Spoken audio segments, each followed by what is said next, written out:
सुनिए चौथ माता की व्रत कथा। चौथ माता का व्रत हर महीने की कृष्ण पक्ष की चतुर्थी को किया जाता है। हिंदू धर्म में यह व्रत को अत्यंत पवित्र और फलदायी माना गया है। यह व्रत सुख, समृद्धि, संतान की दीर्घायु और परिवार की मंगल कामना के लिए किया जाता है। जो महिलाएं यह व्रत करती है उन्हें अखंड सौभाग्य, सुखी परिवार जीवन और सभी कष्टों से मुक्ति मिलती है। तो आइए श्रवण करते हैं चौथ माता की व्रत कथा आरती सहित। कथा बहुत समय पहले की बात है। एक गांव में एक माँ और उसका बेटा साथ रहा करते थे। बेटा का नाम था रामू। रामू की माँ अपने बेटे की सलामती के लिए 12 महीनों की चौथ का व्रत करती थी। हर चौथ को वह पंसारी से थोड़ा सा गुड़ और घी लाकर 4 लड्डू बनाती थी। एक बेटे को देती थी, एक से पूजा करती थी और एक हथकार के लिए निकालती थी और एक चांद उगने पर खुद खा लेती थी। एक बार उसका बेटा अपने माँ से कहा, माँ आज मैं ताई से मिलने जाऊंगा। तो माँ ने कहा, ठीक है, अच्छे से जाना। अब रामू अपने ताई से मिलने के लिए गया। जिस दिन लड़का गया उस दिन ताई ने बैसाखी चौथ का व्रत रखी थी। रामू ने अपने ताई से समाचार पूछा और कहा, मेरी माँ तो 12 चौथ का व्रत करती है। तो ताई बोली, तेरी माँ तेरी कमाई से तरमाल खाने के लिए 12 महीनों का चौथ करती है। तू परदेश चला जाएगा तो तेरी माँ एक भी चौथ का व्रत नहीं करेगी। लड़के को लगा कि ताई सच कह रही है। वह लड़का ताई की बातों में आकर अपने माँ से कहा, माँ मैं परदेश जा रहा हूँ, यहाँ अगर मैं रहूँगा तो तू मेरी कमाई खाने पीने में ही उड़ा देगी। माँ ने अपने बेटे को समझाकर रोकना चाहा, पर बेटा माँ की बात नहीं माना। तब माँ ने चौथ माता का ध्यान करते हुए अपने बेटे को चौथ माता की आंखें लाकर देती है और कहती है, बेटा ये आंखें हर मुसीबत में तेरी मदद करेगा, इसे अपने साथ ले जा। लड़का अपनी माँ की बात मानकर आंखों को लेकर रवाना हो जाता है। वह घूमते हुए एक नगर में पहुंचा। उसने देखा उस नगर में एक झोपड़ी के अंदर एक बूढ़ी माँ पुआ बना रही थी, लेकिन रोई भी जा रही थी। यह देखकर लड़के को हैरानी हुआ, आखिर क्या बात है। वह बूढ़ी माँ पुआ बना रही है और रोए जा रही है। उससे रहा नहीं गया। उसने तुरंत उस बूढ़ी माँ के पास गया और पूछा, हे बूढ़ी माँ आप क्यों रो रही हो। तब बूढ़ी माँ ने कहा, बेटा इस नगर के पहाड़ी पर एक राक्षस रहता है। पहले वह नगर में आकर कई लोगों को खाने के लिए मार देता था। अब यहाँ के राजा ने एक नियम बनाया है कि हर घर से एक आदमी राक्षस के पास भेजा जाएगा और आज मेरे बेटे की बारी है, इसलिए रो रही हूँ। और मेरे बेटे को पुआ बहुत पसंद है, इसलिए पुआ बना रही हूँ। वह लड़का बोला, तू रो मत, चुप हो जा, तू पुए बनाकर मुझे खिला दे, मैं तेरे बेटे की जगह चला जाता हूँ। बूढ़ी माँ ने कहा, नहीं बेटा ऐसा मत बोल। लेकिन वह लड़का नहीं माना।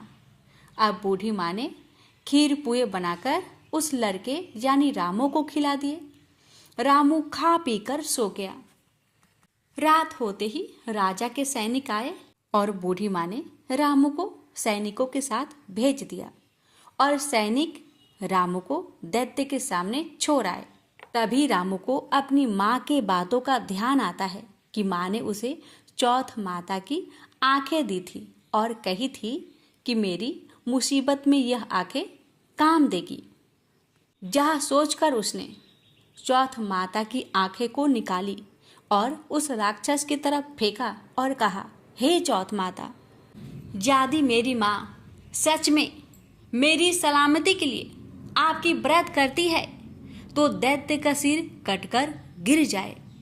हे भक्तों, उस लड़के के इतना कहते ही राक्षस का सिर कटकर गिर गया और राक्षस वहीं पर मृत्यु को प्राप्त हुआ।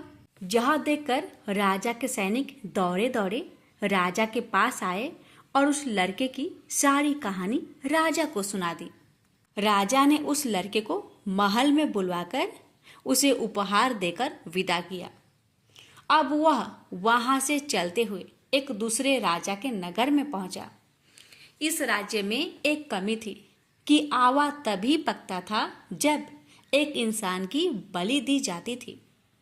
सिपाहियों ने देखा और उस लड़के को पकड़कर आवे में चुन दिया। अब लड़के ने चौथ माता की आंखें आवे में डाले और कहा, हे चौथ माता, यदि मेरी माँ मेरे लिए व्रत करती है तो आवा मेरे बलि लिए बिना ही झट से पक जाए। आवा तुरंत पक गया।